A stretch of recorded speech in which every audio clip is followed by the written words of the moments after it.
what is up guys, welcome back to another video. Today I'm going to be presenting you with a new video series, my new video series that I'm excited to announce, the weekly training log. This is a video series where I go in depth, where I show you what I'm currently doing in training, what my current regimen is, and what my current goals are. I thought it'd be a good video series to release to you guys to show you how you can go about doing these certain things, how you can go about structuring, how you can go about choosing exercises for workouts if you like any exercises, how to go about arranging your goals, and just tips and tricks when it comes to fitness and training. So this was a video idea that I had after watching Alberto's series on 3DMJ, how he's showing what he's currently doing and his goal to bulking. Well, I'm going to do the opposite, and I'm going to show you guys what I'm doing while I'm cutting.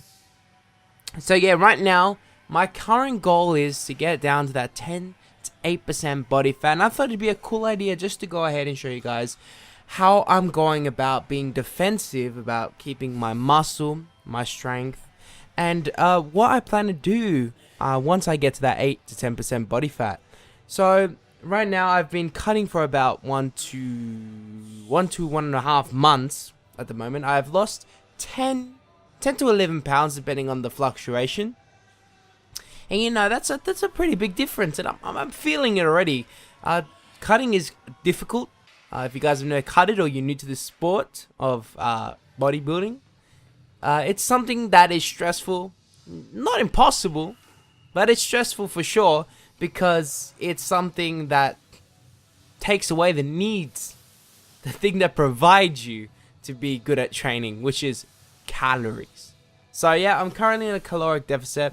If you guys want to learn more about calories and being in a caloric deficit and tracking your calories, there is a video on my channel on how to track macros. If you guys want to learn about it, if you guys want to grow, see, I'm promoting my own stuff in my own video. That's legendary. No, I bet you no other YouTuber does that. So you go check that out if you want to learn how to track your macros, how to go about tracking your macros if you want to lose a bit of body fat like myself. So currently, if I was to take my macros, I'm on 2,600, and you guys might be like, "Well, that's not even a lot. You're not even that big of a deficit." Well, for me it is, because my maintenance is around 3,200, so the deficit's kind of digging in there. So I mean, I'm a little bit tired here and there, but everything other than that has been going good. Training has been going swelling, enjoyable. Nevertheless, it has been hard, but I love training. No matter whether I'm cutting or dieting. I mean, I wouldn't say it was hard. I take that back. It's not hard. Training's not hard. Just after training's a little bit hard. You know, that feeling after training. But if you handle your volume well, you handle your fatigue well, you should be just fine. There shouldn't be any problem. I'm not experiencing any problems except at night time when I want to sleep and I get a bit cranky. That's about it. Crankiness. Yeah. So right now, in this video, I'm presenting you guys with only 2 workouts of the week. 2. You might be like, Chris, it's meant to be a weekly log. Why do you only have 2 workouts? Well, I thought in this intro video, I'd keep it simple and I'd keep it to 2. I'm making it an 11-minute video, because if I had a 15 minutes for the first video, I might lose half of you in the first, 2 minutes, because you guys will see, holy crap, it's 15 minutes of him talking. Oh, shit, no. So, I'm presenting you guys with a legs B workout and a push B workout. As stated before, my current training split at the moment is 3 days on, 1 day off, 3 days on, 1 day off. That makes the total of everything like an 8-day working week. You know, when it comes to making a program, guys, it doesn't have to be just 7. It's not strictly 7. You can make it however you want. Who says your week can't be 8 days? So that's what I've been doing. So 3 days on, 1 day off, 3 days on, 1 day off. And if you guys are wondering how does that work exactly, well, if the training week, let's say I start Monday and my last day is on Sunday, I get Monday off. The next week, my last day will be quote unquote Monday. So basically it moves just forward 1 day each time, sort of like that. So I don't go to the next week unless I finish the workouts that I planned. So basically what my structure is looking at the moment, it's about anywhere between 14 to 18 sets of volume per muscle group at the moment. I think anywhere between that. Some are a little bit lower, some are a little bit higher. But actually none of them might be higher, but some of them are a bit lower, like rear delts and stuff. That's about 10.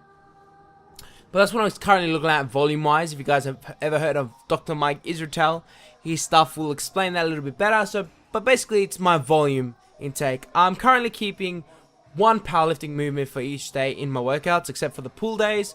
So workout A for legs is a heavy squat, low bar back squat, my usual stuff. Push A is overhead press. Legs B is sumo deadlifts. Push B is bench press, and so on. So it repeats. So those are my heavier compounds for those days. And the rest is mostly hypertrophy work. I do squat twice a week. As you guys can see in this legs B, I'm doing a higher rep, a high bar, which has now been replaced for a low bar but back squat. Because, you know, if I completely get rid of, you know, since I'm cutting, a lot of people when they're cutting, they'll just take away most of the big compounds like deadlifts. But I have powerlifting goals in mind still. I still am. I still love strength training. Big fan of it. And I preach it a lot, even for hypertrophy gains, that you should be strength training. Because strength training is like fundamentals. You know, you've got your hypertrophy, which you need to be a good bodybuilder. You got those higher rep ranges. But having some strength training, even shown by science, can help you grow. So, I mean, get stronger. It's not going to harm you. But remember, when you pick two goals, when you have two goals, you only get good to a certain amount. So if you pick to have two goals, you only get good at decent at both of them. You won't become great at one of them, if that makes sense. But right now, I'm currently doing both. If I get to the point where I'm getting too fatigued, I'll cut it out or make the percentages much lower than they are at the moment. Right now, I'm not even worried about percentages when it comes to those movements. I'm just lifting and trying to progress if I still can. Once I get off this cut, I will be kind of going back to a linear approach to my strength training. I like how I'm talking about strength training when I should be talking about hypertrophy. But yeah, I will be going back to a linear approach. Very basic stuff after when I get back to it, because I will be at a lower body weight, and as I'm bulking back up, gaining weight and gaining muscle, I'll be getting stronger and stronger. Once it stops working, I'll go back into an intermediate sort of structured phasic program. With that being said, right now it's just progression as I can. If I can't, I just keep it the same weight. Other than that, it's basically no different to if I was bulking, except I don't get to increase my volume over time. If anything, I might have to reduce volume as the weeks and weeks go on, as I get lighter and lighter. But I'm just basically in the defensive shield barrier, trying not to lose as much muscle as I can, trying to stay full and keep the muscle that I have. So that's the risk when it comes to dieting. If you guys didn't know, from bodybuilders, if you don't train hard enough, well, you can't train too extreme, because if you train too extreme, you'll lose it anyway. But if you train too little, you end up losing the muscle that you have. Basically, your body doesn't like muscle. It doesn't want it there. It builds it in the first place to fight against what you're doing. So when we're lifting weights, we're actually tearing muscle, and our body's like, okay, I need to put more muscle here so he can be more efficient and not tear that muscle at that weight. And that's why we have progressive overload, because if we didn't, our bodies wouldn't need to adjust to the new stress. As stated in my progressive overload video, another plug-in right there, you can go ahead and watch it. That's on my channel too. So that's why. But when we're dieting, our body's like, hey, you're not intaking enough calories now.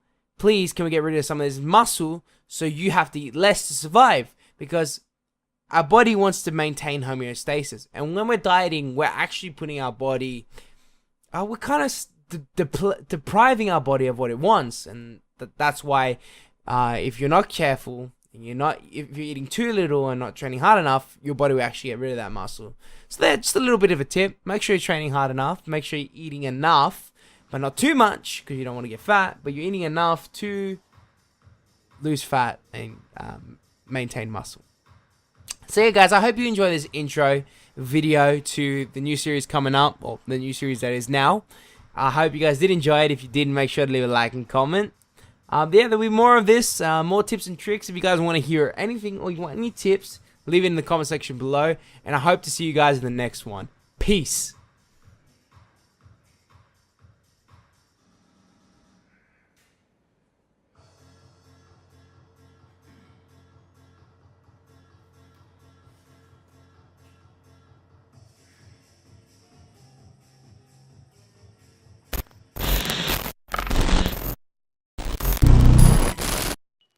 know that it's difficult. I'm stacking this paper, it's sorta habitual. I blow the residual and fucking your bitch like it's part of my ritual.